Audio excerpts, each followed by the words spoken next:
Hello, hello! Welcome back to Brenda's Books. Thank you so much for coming back to listen to more of Queen Andraya. Today will be the second to last chapter of the story. I really wanted to wrap things up for you this week, but the way the story has unfolded, I think it's really going to need one more chapter. The only downside to this is you will have to wait until next year to hear the final chapter. And I truly am so sorry about that, but I really would like to spend the holidays with my family while my kids are out of school. The good news is, you will be able to hear the very last chapter on Thursday, January 6th of 2022. And that day I will also finally bring to you Brenda's Books bonus content. I got all of my technical issues figured out, so by then it will definitely be ready to go, and it will be super easy to sign up for. I will explain that next time. But I will say that the subject of the very first bonus episode will be the most popular choice of the poll you took, and that was real people who inspired fiction characters. And I'm going to begin with the main character from Blemished Beauty, which was Season 1. So if you haven't heard Season 1 yet, go listen to it. It's a great story. So there you go. Lots to look forward to. Anyway, without further ado, this is Chapter 45 of Queen Andraya.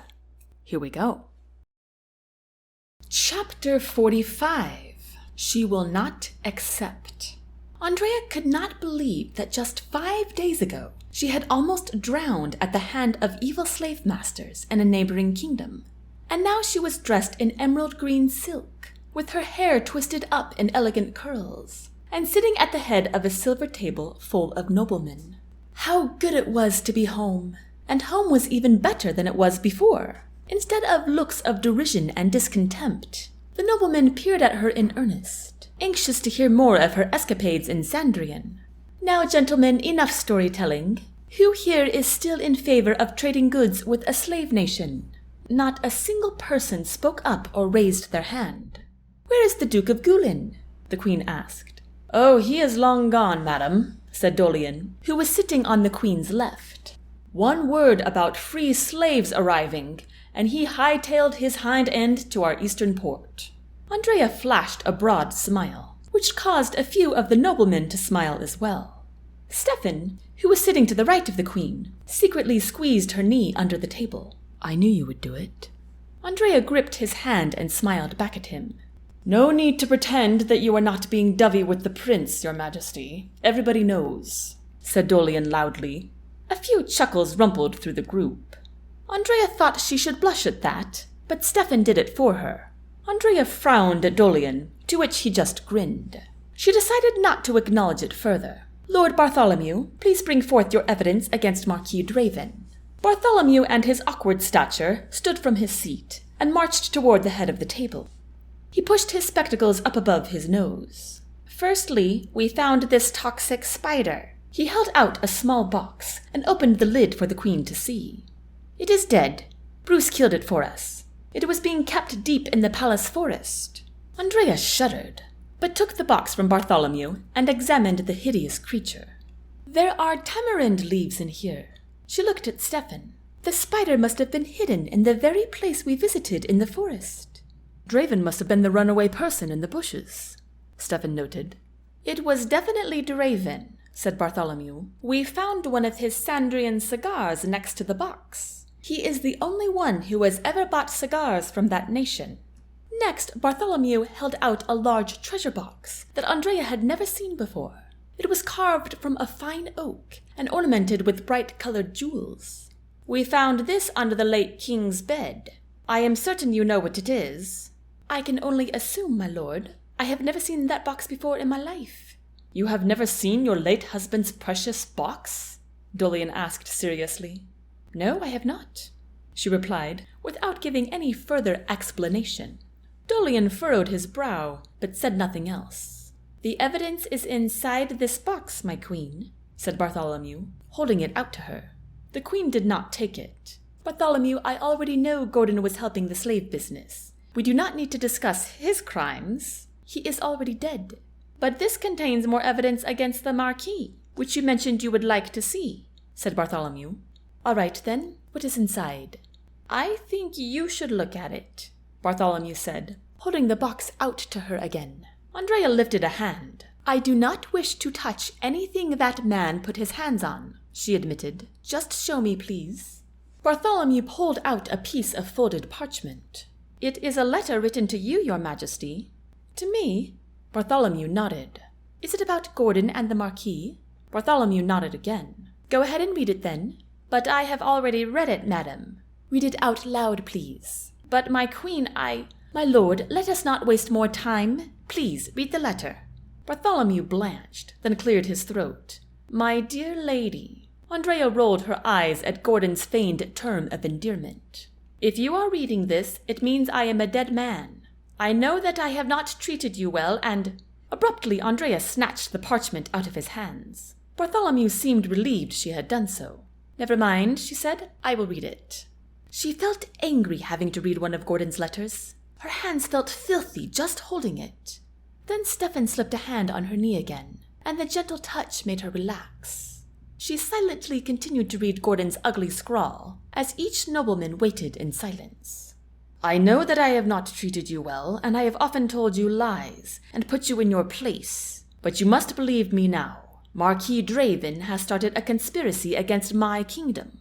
He is helping transport slaves from Gulen to Sandrian with my ships, and eventually he wants to bring them into Chaldrea. But I will not have him tarnish my kingdom's reputation.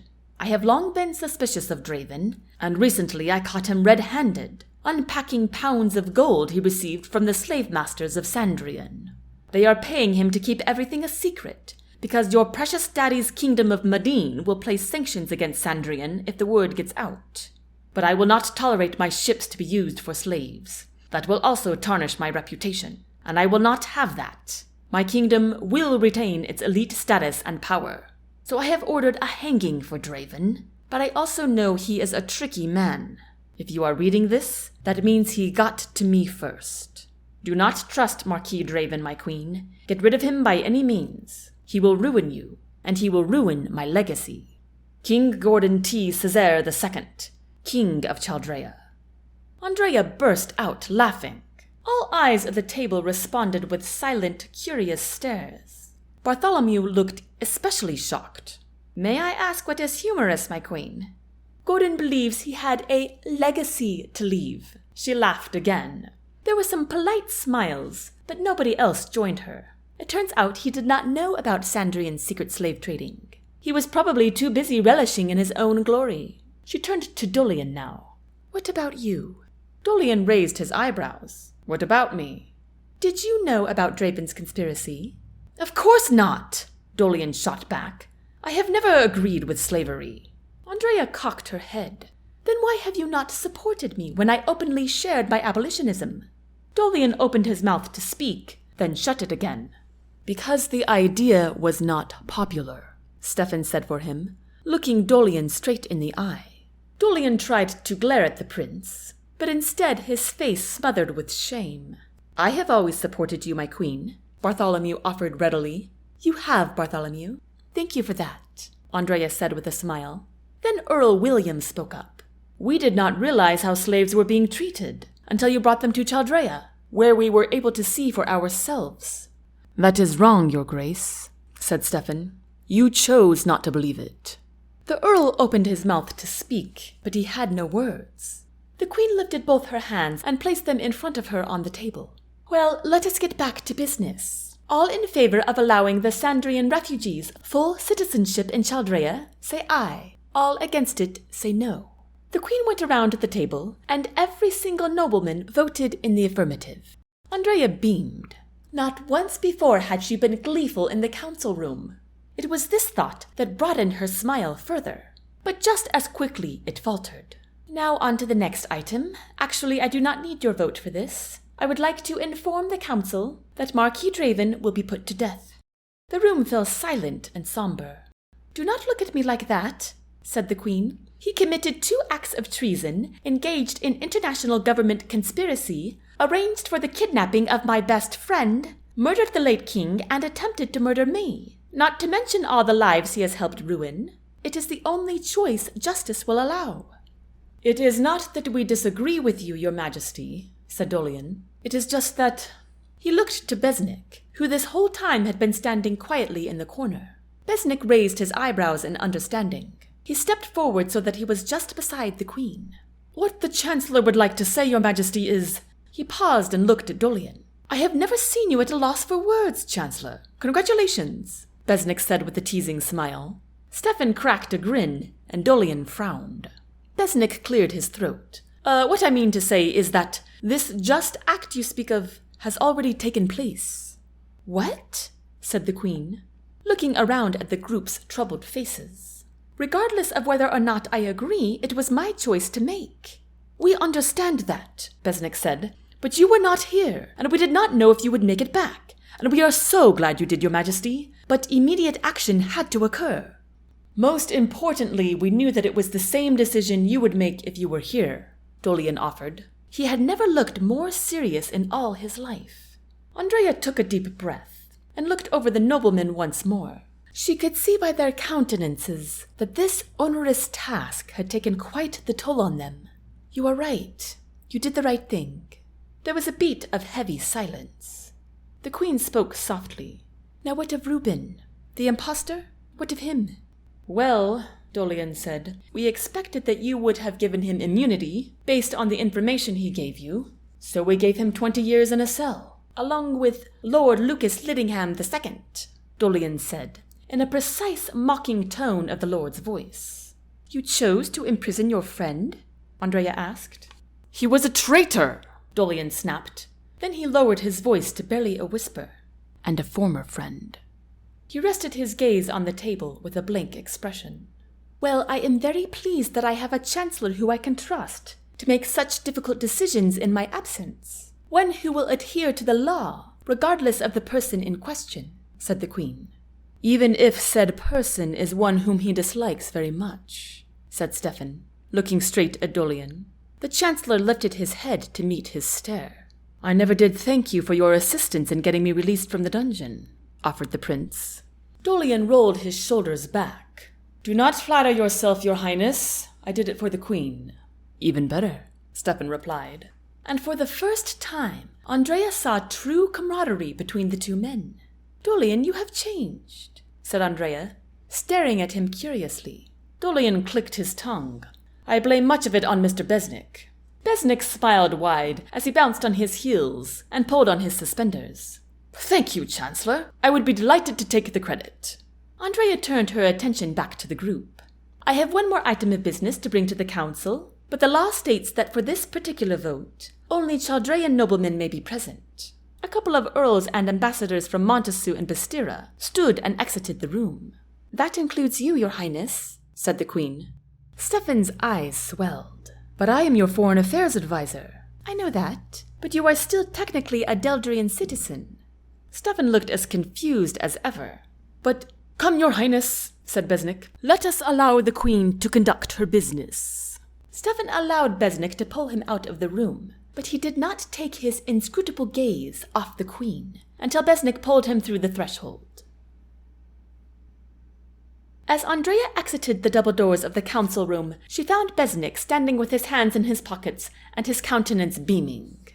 "Was that meeting about what I think it was about?" he asked. "Whatever do you mean, Besnik?" The old man's grin broadened. "Was the ruling in your favor?"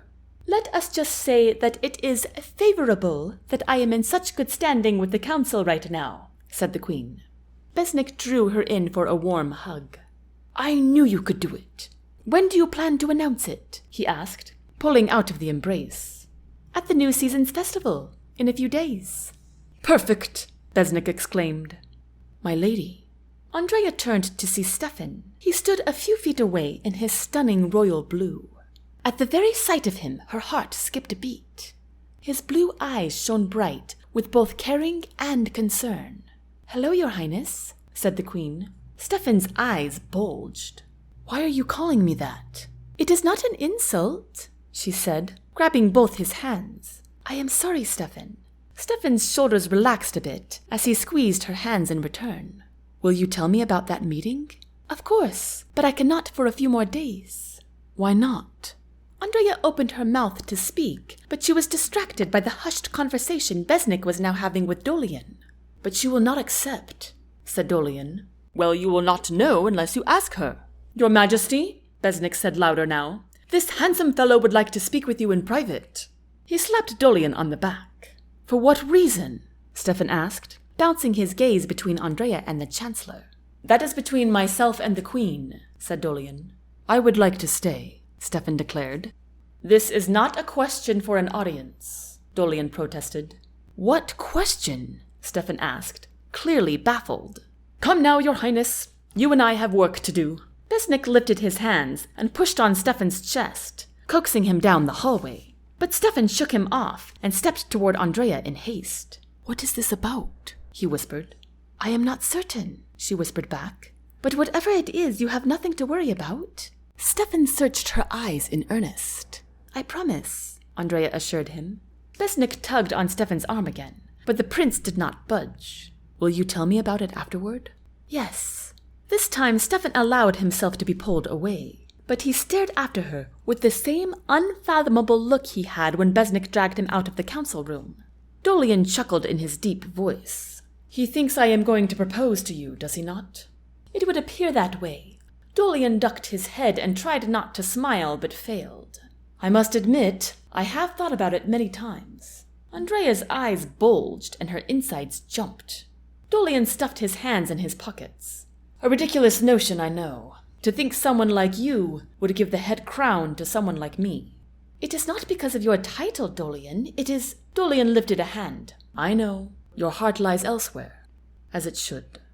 He bit his lip and looked off into the distance for a moment before meeting her gaze again. "You see, Your Majesty, I have never liked the Prince of Deldria, and I never understood why you favored him over me until I started watching him." Andraya raised her eyebrows. "He treated you differently. He treated you like a queen?" "No, well, yes, but more than that. Better than that. And I saw how you responded to him, and then—" This time he grimaced and looked away again. "Then when you ran off to Sandrian to save your friend and save all those people, I realized how strong you are. And then when it became my duty to make all the decisions, I realized how much we need you to lead this kingdom, not I." Andraya froze, utterly dumbfounded. She swallowed hard. When she finally found her voice, she said, "I am shocked, Dolion." The Chancellor replied with a small smile. "So what did you want to ask me?" "I want to ask for your forgiveness, for seeing you the way I saw you, and to let you know that I no longer see you as a puppet leader or a prize to be won." Andraya's eyes filled with tears. "I meant that as a compliment," Dolion said readily. "Oh, I know. These are grateful tears." Dolion lifted his chin. "Ah." But Andraya could see that he was still confused. "So is that a yes?" "Yes, Dolion, all is forgiven." Dolion cocked his head. "Where did you learn to forgive so freely?" Andraya lifted one shoulder up and down. "Prince Steffan." Then he lifted his chin even higher. "Ah, of course. I should have known. Well, anyhow, will I see you at the New Season's festival? I assume you will be coming with the prince." "Yes, that is my plan. Will you have a companion with you?" "I hope so. I plan to ask Princess Zelda." He stuffed his hands in his pockets again and smiled big. "Oh, well, I dare say you two are perfect for each other." Dolion shrugged. "We shall see." Then he placed his arms to his sides, put his feet together, and bowed low. "Good day, Your Majesty." And that concludes Chapter 45. I wish you all a very Merry Christmas and a very Happy New Year. Until next time, take care.